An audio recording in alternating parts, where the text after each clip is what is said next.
উইপোকা কি জাতীয় জীব? এদের 4টি বৈশিষ্ট্য। উত্তর, উইপোকারাও পিঁপড়ে বা মৌমাছিদের মধ্যে সমাজবদ্ধ জীব।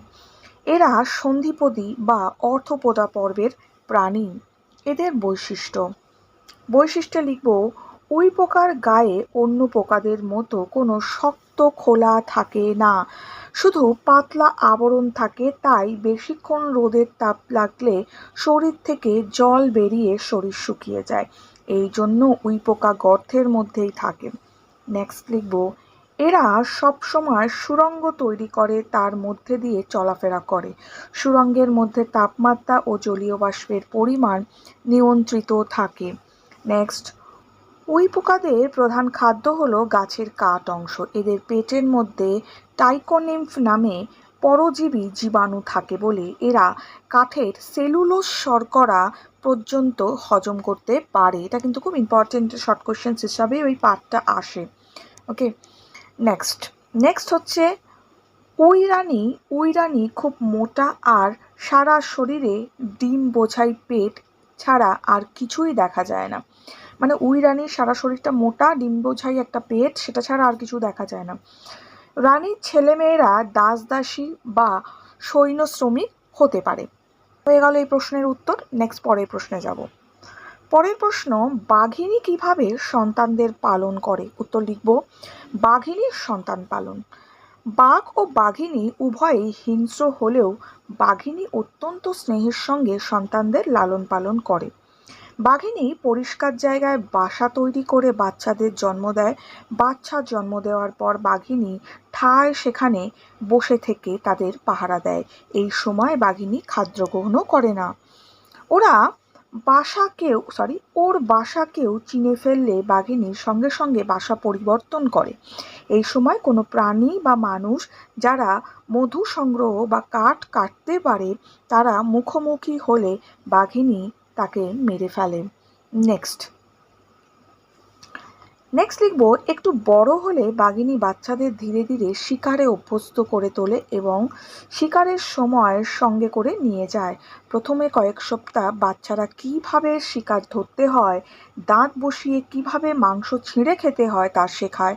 তারপর বাঘিনী আধমরা শিকারকে বাচ্চাদের কাছে নিয়ে এসে তাকে মারতে ও মাংস খেতে শেখায়।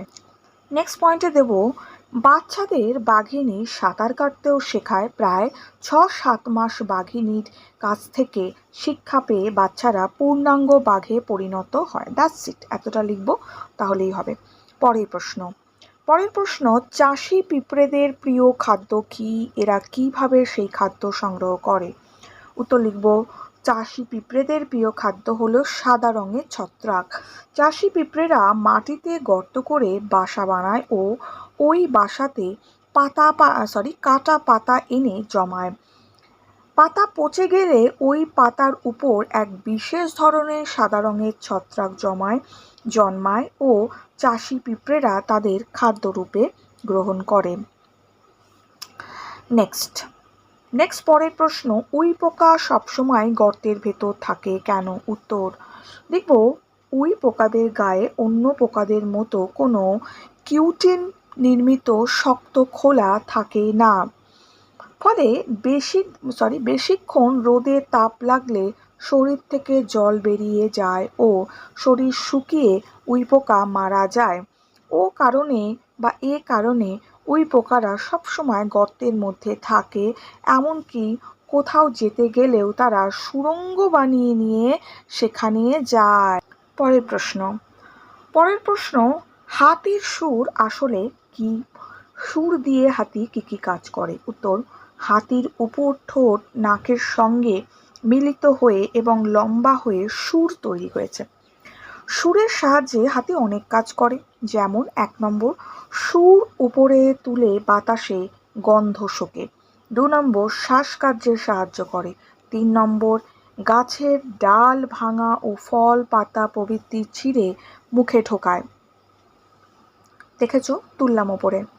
নেক্সট লিখব, জল শুষে মুখে ঢালা, ঘাস ছিঁড়ে মাটি ঝেড়ে মুখে ঢোকানো, ঘাসটা যেটা আছে তুলে ছিঁড়ে ফেলে, মাটিটা ঝেড়ে নেয় আর কি, ঝেড়ে ওটা খেয়ে ফেলে, সেটাই বলছে।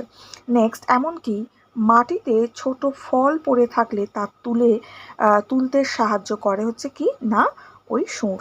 নেক্সট হচ্ছে স্নান করতেও সাহায্য করে, ভারী বস্তু তোলা, আত্মরক্ষা প্রভৃতি কাজেও সুর সাহায্য করে। হলো নেক্সট পরের প্রশ্ন, মৌমাছিকে সামাজিক পতঙ্গ বলে কেন? উত্তর লিখব, মৌমাছিরা একা একা থাকে না, একসঙ্গে সবাই মিলে একটি যৌথ পরিবারের মতো থাকে।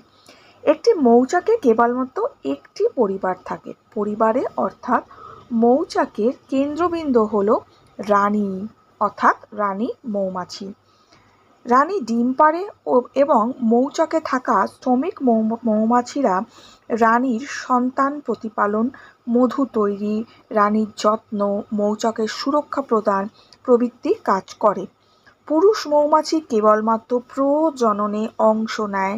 বিভিন্ন প্রকার মৌমাছি একসাথে বাসস্থান করে বা বসবাস করে, কাজ ভাগ করে নেয় বলে এদের সামাজিক পতঙ্গ বলা হয়। এই এতটা আমরা লিখব। নেক্সট পরের প্রশ্নে যাব। নেক্সট প্রশ্ন, কিভাবে উই পোকা গাছের কাঠ খেয়ে আমাদের উপকার করে? উত্তর, উই পোকা প্রধানত মৃত গাছের গুঁড়ি বা ডালকে খেয়ে নেয় এবং পরিবেশ পরিচ্ছন্ন রাখে। উই পোকা যদি গাছের কাঠ না খেত তাহলে পৃথিবীতে যত গাছ মরে কাঠ হয়ে গেছে তা চিরকালই কাঠ হয়েই থাকতো। উই পোকার পেটে ট্রাইকোনিম্ফ নামক এক প্রকার আদ্য প্রাণী থাকে যা গাছের কাঠে উপস্থিত সেলুলোজকে হজম করতে পারে। এর ফলে ওই স্থানে নতুন চারাগাছ জন্ম নিতে পারে, ফলে অরণ্য আয়তনে বৃদ্ধি পায়। মাটিতে গাছের অংশ মিশে যায়, ফলে মাটির উর্বরতাও বৃদ্ধি পায়। ক্লিয়ার? নেক্সট পরের প্রশ্ন আমাদের বলেছে, পরের প্রশ্ন আমাদের বলেছে মৌমাছি আমাদের কিভাবে উপকার করে? উত্তর লিখব, মৌমাছিদের তৈরি মধু, মোম প্রভৃতি আমাদের দৈনন্দিন জীবনে অনেক কাজে লাগে। যেমন মৌমাছিরা ফুলের মিষ্টি রস সংগ্রহ করে মৌচাকের কুঠুরিতে জমিয়ে রাখে এবং তা থেকে মধু তৈরি করে, যা প্রধানত খাদ্য হিসাবে, ওষুধ প্রস্তুতিতে, কেক, জ্যাম, বিস্কুট, পেস্ট্রি প্রস্তুতিতে, পুজোর উপকরণ হিসাবে, প্রসাধন বা কসমেটিক্স প্রস্তুতিতে ব্যবহৃত হয়ে থাকে বা হয়। নেক্সট, মৌচাকের মোমবাতি প্রস্তুতিতে, পালিশের কাজে, রং প্রস্তুতিতে ব্যবহৃত হয়। মৌমাছি ফুলের রস সংগ্রহের সময় ফুলের পরাগ মিলন ঘটায়, ফলে ফুল থেকে ফল সৃষ্টি হয় এবং উদ্ভিদের বংশবিস্তার ঘটে। ক্লিয়ার?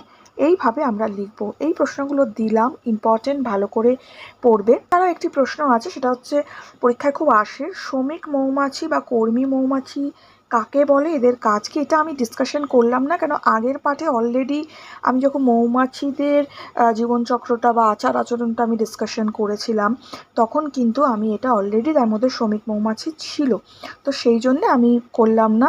যদি কেউ সেটা না দেখে থাকো দেখে নিও, আর দরকার পড়ে এটা একটা স্ক্রিনশট নিয়ে নাও। ঠিক এইভাবে আমরা লিখবো এটা, ঠিক আছে? জাস্ট ওকে, আরেকবার দেখিয়ে দিচ্ছি, দেখো।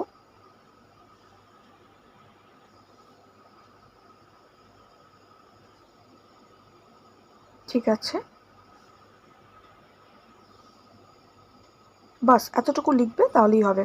এখনের জন্য এটুকু। বন্ধুদের সঙ্গে শেয়ার করো, লাইক করো, খুব ভালো থাকো।